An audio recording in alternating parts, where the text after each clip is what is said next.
Настраиваем начальное положение дроссельной заслонки автомобиля Mazda Review или Mazda 121 DB, европейская версия. Будем использовать тренировочную дроссельную заслонку. Значит, при каких условиях выполняется регулировка, настройка начального положения дроссельной заслонки? Значит, двигатель должен быть прогрет. Но я не могу это дело прогреть, поэтому я симулировал работу автомата прогрева. Вот здесь подложил гайку под шток автомата термосилового элемента.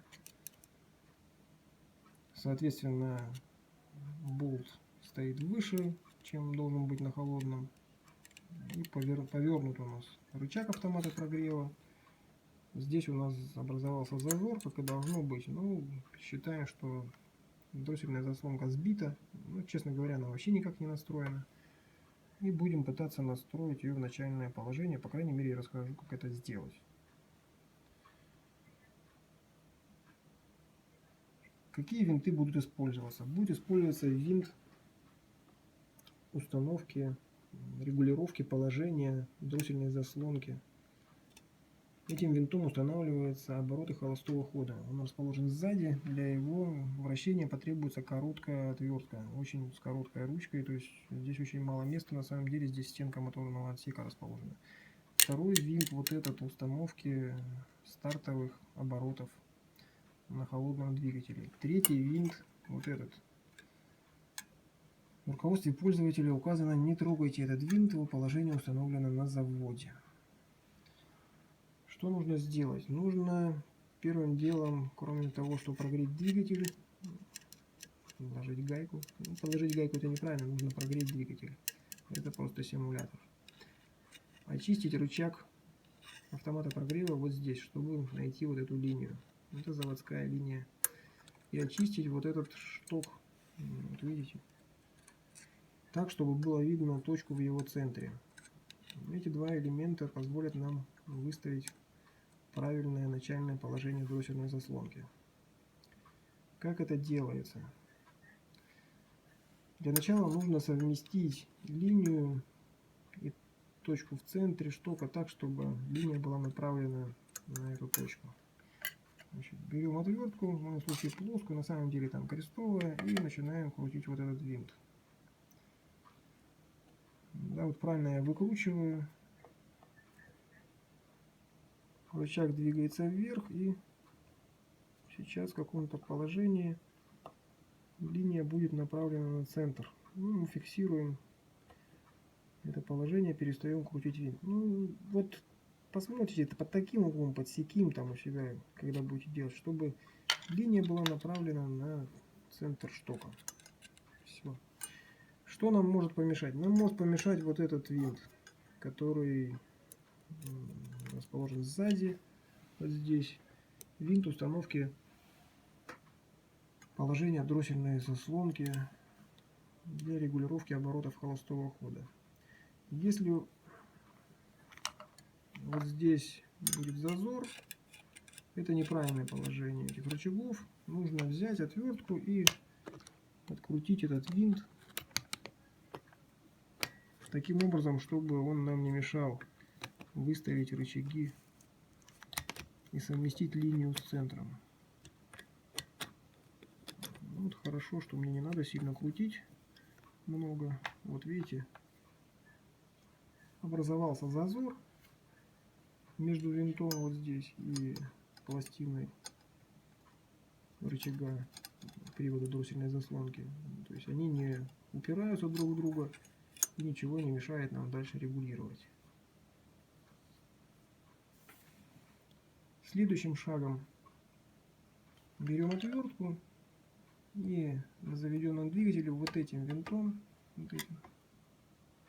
выставляем 1000 оборотов.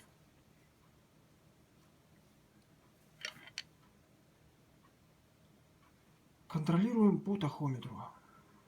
Выставили 1000 оборотов. Больше этот винт не трогаем.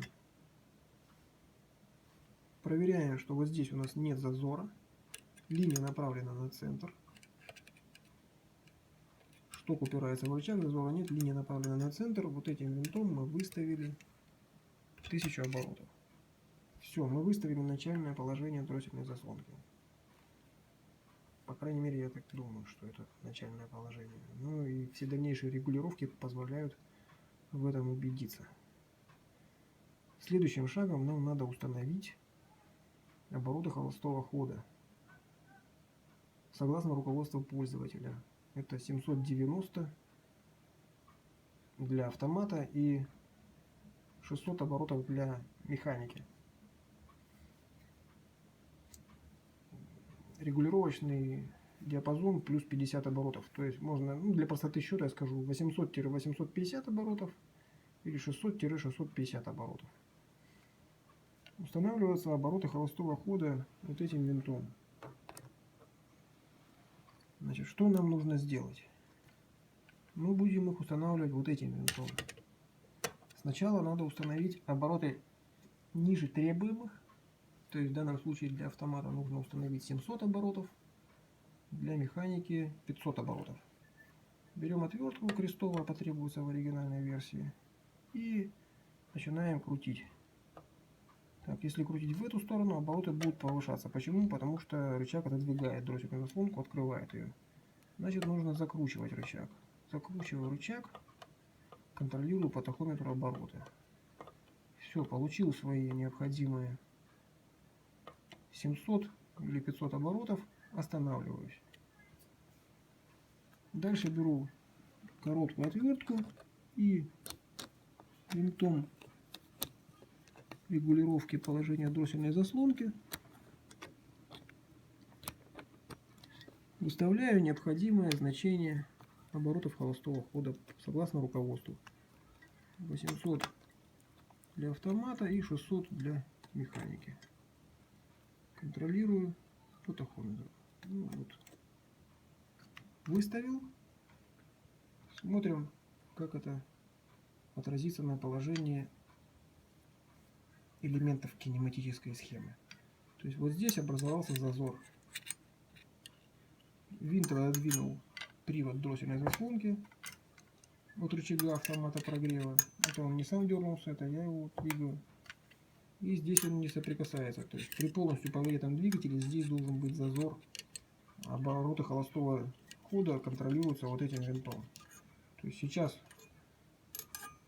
я выставил для автомата, допустим, это 800 оборотов. Если для механики это 600 оборотов. Все. Не трогаем больше ни этот винт, ни этот, ни более этот вообще никогда больше не трогаем. Заклейте его чем-нибудь, чтобы не трогали. После этого можно заглушить двигатель и произвести регулировку положения датчика положения дроссельной заслонки. Поскольку у нас двигатель прогрет, значит, что нужно сделать? Нужно взять гвоздь там подходящий, что-то шестигранник, вот сюда вставить в это отверстие и совместив вот с этим, то есть туда утопить, чтобы этот рычаг оказался в сервисном положении и не оказывал влияния на вот этот шток. В таком положении у нас будет дроссельная заслонка считаться компьютером полностью закрытой, ну, с учетом того, что у нас вот здесь винт упирается в рычаг. Так должно быть, проверьте. Там не должно быть зазора между винтом и рычагом. Здесь само собой будет зазор, это хорошо. И в таком положении выставляем датчик положения дроссельной заслонки по вольтметру. Должно быть полвольта между двумя верхними проводами. По руководству там диапазон от 0,3 до 0,8 вольта. Но я ставил полвольта, посередине в принципе нормально. Все, фиксируйте положение датчика и дальше можно продолжать настройку оборотов холостого хода с установкой угла опережения зажигания. Соответственно, что придется выполнить? Придется выполнить установку угла опережения зажигания 16 градусов, стробоскоп нужен. Возможно, придется подрегулировать обороты холостого хода вот этим винтом, который здесь сзади. В руководстве пользователя называется ТАСС. Затем регулируете клапан А обороты и 2 или 1 клапан, у кого сколько на правом подкрылке. Собственно говоря, это описано у меня там в бортовом журнале, можно почитать, как это делается. Единственное, что не нужно крутить вот этот винт больше, все. Его мы больше не трогаем. Возможно, придется проверить на остывшем двигателе обороты стартовые. Должны быть 2000, ну, максимум 2500. В принципе, 2000 это нормальное значение. Это уверенный запуск двигателя обеспечит в любую погоду. До минус 45 спокойно заводилось. Но если обороты будут ниже, там, допустим, 1500-1800, можно подрегулировать на 2000, выставить вот это этим винтом, согласно руководству пользователя, опять же. Ну, собственно, вся регулировка выполнена. Еще раз бегло повторю. То есть на первом этапе выкручиваем этот винт, который сзади расположен, чтобы он не мешал нам регулировать рычаги. Совмещаем линию с центром, контролируем отсутствие зазора.